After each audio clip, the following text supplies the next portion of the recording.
नमस्कार। आज हम फार्मेसी की कहानी में जरा गहराई से उतर रहे हैं। ये वो स्टार्टअप है जिसने ऑनलाइन दवाएं और हेल्थ केयर मतलब घर घर पहुंचाने का एक बड़ा वादा किया था और हेल्थ केयर सेक्टर में वाकई तहलका मचा दिया था इसने। हमारे पास इसके लिए कई तरह के स्रोत हैं। कुछ जाने माने पब्लिकेशंस के लेख हैं, फाइनेंशियल एनालिसिस वाला एक डिटेल्ड रिसर्च पेपर भी है, इंडस्ट्री की तुलना करने वाली रिपोर्ट्स हैं और हाँ, ऑनलाइन फोरम्स में जो चर्चाएं हुई हैं वो भी हमने देखी हैं। तो आज का मिशन है इन सभी को मिलाकर फार्मेसी के पूरे सफर को समझना, मतलब इसकी वो जबरदस्त शुरुआत, फिर यूनिकॉर्न बनने का दौर और फिर वो बड़ी मुश्किलें जिनका यह सामना कर रही है। सोचिए, भारत का पहला ई फार्मेसी यूनिकॉर्न जिसने हेल्थ केयर को सबके लिए आसान बनाने का सपना देखा था, और आज वही कंपनी भारी कर्ज और अपनी वैल्यूएशन में आप सोचिए 90% से ज्यादा की गिरावट से जूझ रही है। आखिर हुआ क्या? चलिए पता लगाते हैं।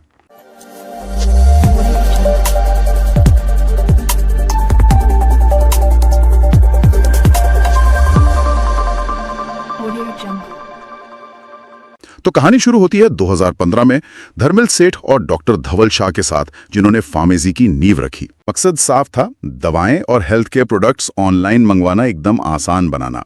हालांकि इसकी जड़ें थोड़ी और गहरी हैं, शायद 2012 तक जाती हैं। हाँ बिल्कुल, तब सिद्धार्थ शाह, हार्दिक डेढ़िया और हर्ष पारेख ने डायल हेल्थ शुरू किया था। वो टेली कंसल्टेशन और डायग्नोस्टिक सैंपल पिकअप पर फोकस करता था।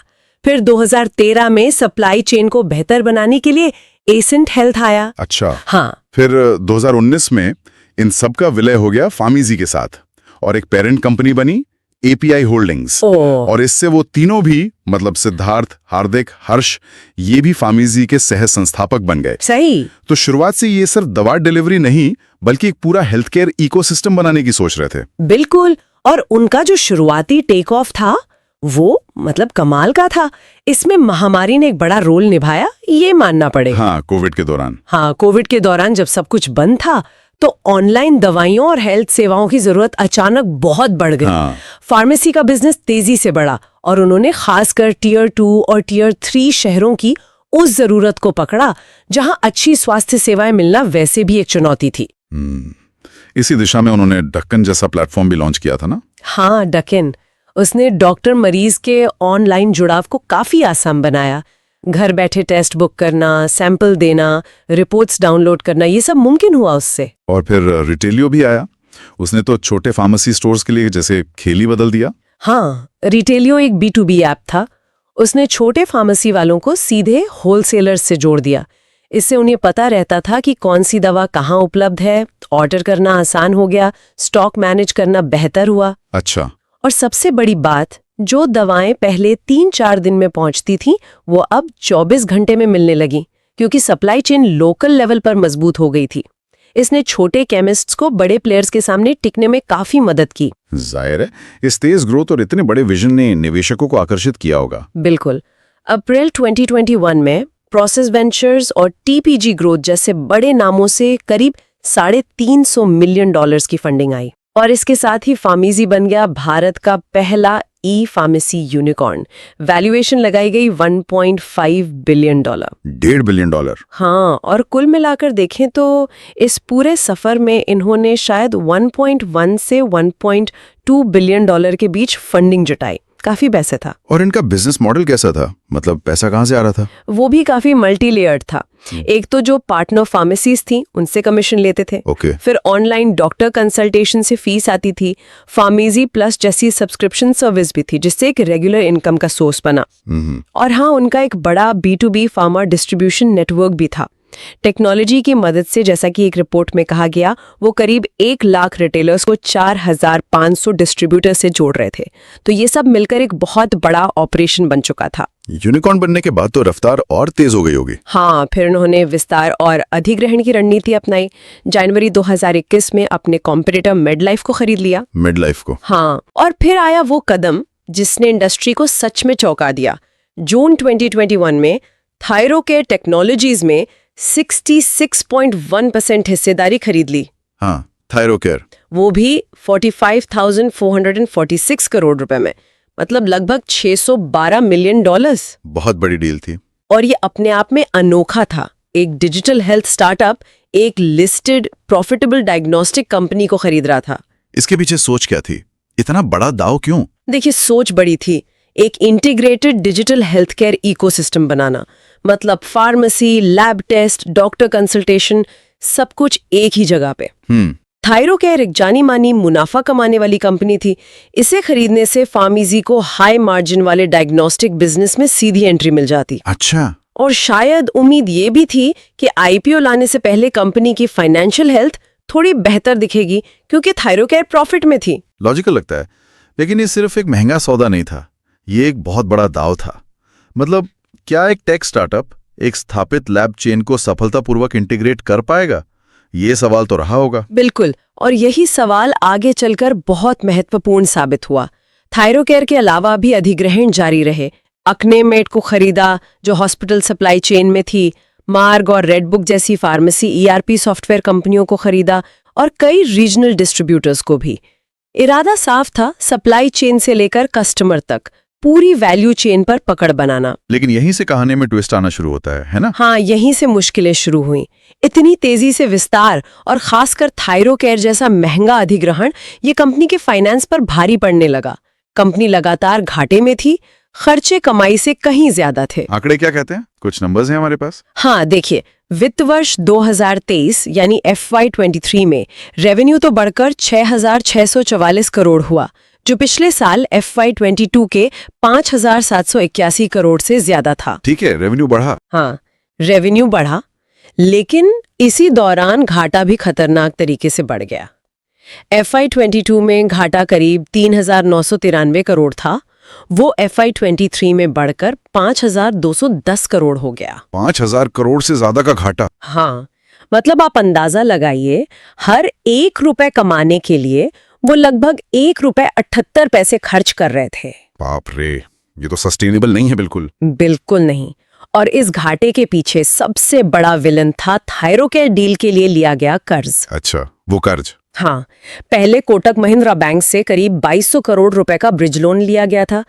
प्लान ये था कि आईपीओ से पैसा आएगा और लोन चुका देंगे। लेकिन आईपीओ तो आया नहीं। नहीं, मार्केट की हालत बिगड़ गई, आईपीओ टल गया। तो फिर क्या हुआ उस लोन का? फिर मई 2022 में गोल्डमैन सैक्स से 2,700 करोड़ का और लोन लेना पड़ा, कोटक का लोन चुकाने के लिए। ओह, एक लोन चुकाने के लिए दूसरा लोन? हाँ, लेकिन ये जो नया लोन था गोल्डमैन सैक्स वाला, ये ज्यादा ब्याज दर और ज्यादा सख्त शर्तों के साथ आया। इसमें लोन कवेनेंस थे। लोन कवेनेंस ये क्या होते हैं? ये दरअसल बैंक द्वारा लगाई गई शर्तें होती हैं, जैसे कि कंपनी कितना और कर्ज ले सकती है, उसका घाटा एक सीमा से ज्यादा नहीं बढ़ना चाहिए, वगैरह वगैरह। अगर कंपनी इन शर्तों को तोड़ती है तो बैंक लोन वापस मांग सकता है या ब्याज दर बढ़ा सकता है। और उन्होंने ये शर्तें तोड़ दी? हाँ, जून 2023 में खबर आई कि फार्मेसी ने गोल्डमैन सैक्स लोन के कुछ कॉवेनेंट्स का उल्लंघन किया है। हालांकि उन्होंने लोन चुकाना बंद नहीं किया था, फिर भी इस उल्लंघन ने कंपनी पर भारी दबाव बना दिया। कर्ज चुकाने के लिए पैसा कहां से आएगा, ये एक बड़ा सवाल बन गया।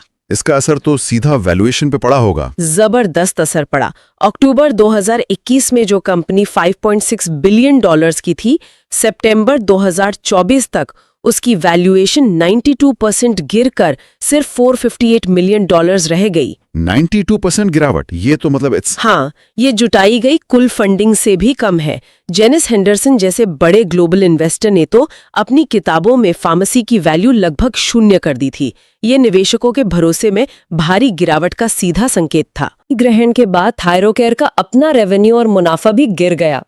FY21 में थायरोकेयर का मुनाफा 111 करोड़ था, जो FY23 में घटकर महज 46 करोड़ रह गया। लेकिन ऐसा क्यों हुआ? थायरोकेयर तो प्रॉफिटेबल थी, जैसा आपने बताया। हाँ, थी तो, पर देखिए कई वजह हो सकती हैं। एक तो इंटीग्रेशन की चुनौती। फार्मेसी का कल्चर एक तेज रफ्तार, ग्रोथ एट ऑल कॉस्ट वाला टेक स्टार्टअप कल्चर था।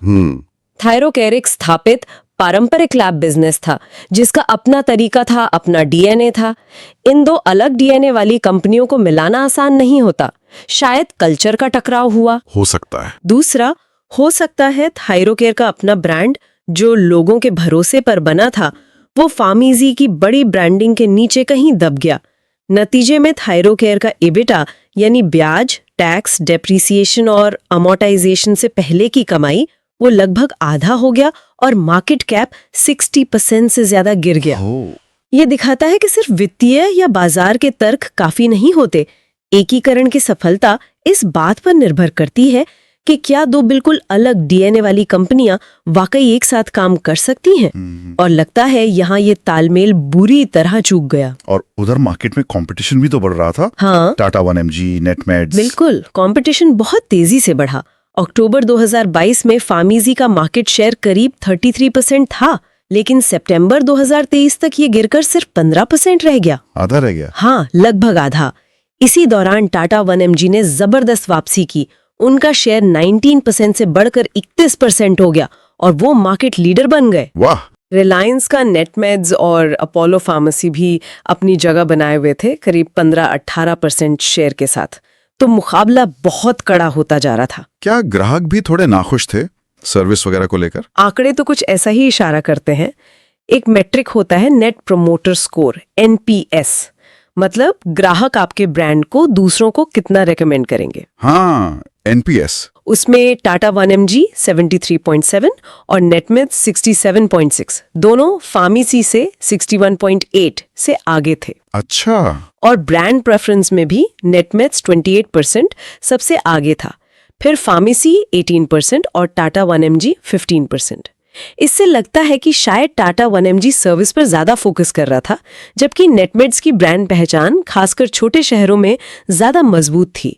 फार्मेसी यहाँ थोड़ा पिछड़ता दिख रहा था। तो इतनी सारी मुश्किलों के बीच, मतलब कर्ज, घाटा, गिरती वैल्यूएशन, बढ़ता कंपटीशन, कंपनी ने वापसी के लिए क्या किया? कुछ तो किया होगा। हाँ, कोशिशें तो हुई, फंड जुटाने की कोशिशें तेज हुई। पिछले साल खबर आई कि कंपनी 2400 करोड़ रुपए का राइट्स इशू ला रही है। Rights issue? हाँ, राइट्स इशू मतलब मौजूदा शेयर होल्डर्स को ही मौका दिया जाता है कि वो डिस्काउंट पर और शेयर खरीदें। और ये डिस्काउंट कितना था? 90%। 90% डिस्काउंट। ये तो दिखाता है कि कंपनी पैसा जुटाने के लिए कितनी डेस्परेट थी। बिल्कुल, ये वैल्यूएशन में भारी गिरावट को भी कंफर्म कर रहा था। और वो गोल्डमैन सैक्स वाले कर्ज का क्या हुआ? उसको चुकाने के लिए सितंबर 2023 में कंपनी ने नॉन कन्वर्टेबल डिबेंचर्स NCDs के जरिए 1700 करोड़ रुपए का नया कर्ज उठाया। फिर से कर्ज? हाँ, NCDs एक तरह के बॉन्ड होते हैं जिनसे कंपनी सीधे निवेशकों से पैसा उधार लेती है और ये शेयर में कन्वर्ट नहीं होते। इस बार 361, जो पहले IIFL वेल्थ था, माइक्रो लैब्स और बेनेट कोलमैन जैसी कंपनियों ने पैसा लगाया। इससे गोल्डमैन सैक्स का प्रेशर कुछ कम हुआ होगा। अच्छा, और राइट्स इशू में कौन पैसा लगा रहा था? वही पुराने निवेशक? हाँ, मौजूदा निवेशक जैसे टेमेसिक और TPG ग्रोथ तो थे ही, लेकिन एक बड़ा नाम जुड़ा, रंजन पाए के मणिपाल ग्रुप का। मणिपाल ग्रुप? हाँ, उनसे 1000 करोड़ तक के निवेश की उम्मीद थी। और दिलचस्प बात यह है कि टेमेसिक और TPG मणिपाल ग्रुप में भी निवेशक हैं। तो ये एक तरह से लग रहा था कि निवेशक मिलकर कंपनी को बचाने की कोशिश कर रहे हैं। इस सब के बीच फाउंडर्स का क्या रोल रहा? ऑनलाइन कुछ चर्चाएं थीं कि वो शायद कंपनी छोड़ रहे हैं या उनका कंट्रोल कम हो गया है। हाँ, रेडिट जैसे प्लेटफॉर्म्स पर ऐसी बातें हुई थीं। ये भी सामने आया कि फाउंडर्स की अपनी हिस्सेदारी कंपनी में अब काफी कम रह गई है, शायद सिंगल डिजिट्स में। इससे यही अंदाजा लगता है कि अब कंट्रोल काफी हद तक निवेशकों के हाथ में चला गया है। क्या कंपनी ने अपने ऑपरेशन सुधारने पर भी ध्यान दिया, मतलब खर्चे कम करना वगैरह? बिल्कुल, ये बहुत जरूरी था। कंपनी ने लागत घटाने, खासकर मार्केटिंग खर्चों में कटौती पर जोर दिया और इसके कुछ नतीजे दिखने भी लगे हैं। अच्छा, कैसे? वित्त वर्ष 2024 FY24 के जो आंकड़े आए हैं, हालांकि ये अनुमानित हो सकते हैं, वो बताते हैं कि रेवेन्यू लगभग 6,644 करोड़ पर स्थिर रहा, लेकिन घाटा काफी कम हुआ। कितना कम हुआ? FY23 के 5,210 करोड़ रुपए से घटकर FY24 में करीब 2,533 करोड़ रह गया। ओके, मतलब घाटा लगभग आधा हो गया। ये एक पॉजिटिव साइन है। हाँ, ये दिखाता है कि कॉस्ट कंट्रोल काम कर रहा है। लेकिन ये भी सच है कि अभी भी कंपनी मुनाफे से कोसों दूर है। 2,500 करोड़ का घाटा भी बहुत बड़ा होता है। सही बात है। तो अब आगे क्या फार्मेसी इस मुश्किल दौर से निकल पाएगी? भविष्य कैसा दिख रहा है? देखिए, IGF फार्मा की रिसर्च रिपोर्ट कुछ रास्ते सुझाती है, जैसे कर्ज को रिस्ट्रक्चर करना, थायरोकेयर जैसे खरीदे गए ब्रांड्स को ज्यादा आजादी और एक स्पष्ट पहचान देना ताकि वो फिर से ग्रो कर सकें, ऑपरेशनल एफिशिएंसी बढ़ाना और खर्चों पे लगाम जारी रखना। लेकिन बड़ा सवाल वही है, क्या ये कदम काफी होंगे? क्या ये रणनीति में बदलाव फार्मेसी को वापस ग्रोथ की पटरी पर ला पाएगा, या ये सिर्फ डूबने से बचाने की एक कोशिश है? तो संक्षेप में कहें तो फार्मेसी का सफर एक जबरदस्त रोलर कोस्टर राइड रहा है। हेल्थ केयर को डिजिटल बनाने का एक बड़ा सपना, बहुत तेज ग्रोथ, यूनिकॉर्न स्टेटस, बड़े बड़े अधिग्रहण, और फिर भारी कर्ज का बोझ, लगातार बढ़ते घाटे, इंटीग्रेशन की नाकामयाबी और कड़ी प्रतिस्पर्धा का एक तरह का चक्रव्यूह। बिल्कुल। इस पूरी कहानी से कुछ सबक तो मिलते हैं, है ना? हाँ, कई अहम सबक मिलते हैं। पहला, ग्रोथ अच्छी चीज है, लेकिन बिना वित्तीय अनुशासन के, खासकर कर्ज लेकर किया गया आक्रामक विस्तार कितना खतरनाक हो सकता है। बैलेंस बहुत जरूरी है। सही कहा। दूसरा, अधिग्रहण करना शायद आसान लगे, लेकिन दो अलग कल्चर वाली कंपनियों को सफलतापूर्वक मिलाना एक बहुत बड़ी चुनौती है। इसे अक्सर अनदेखा कर दिया जाता है, पर यह बहुत जरूरी है। और तीसरा, भारत जैसे जटिल बाजार में जहां हेल्थ केयर रेगुलेटेड है, मार्जिन कम है और ऑफलाइन नेटवर्क पहले से बहुत मजबूत है, वहां सिर्फ टेक्नोलॉजी और फंडिंग के दम पर टिके रहना मुश्किल है। आपको जमीनी हकीकत और एक टिकाऊ बिजनेस मॉडल की जरूरत होती है। बिल्कुल। और अब जाते जाते हम अपने श्रोताओं के लिए एक सवाल छोड़ जाते हैं। फार्मेसी की ये कहानी भारत में डिजिटल हेल्थ केयर के भविष्य के बारे में क्या बताती है?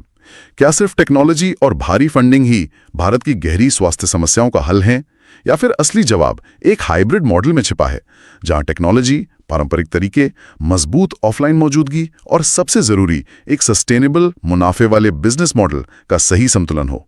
इस पर सोचिएगा जरूर।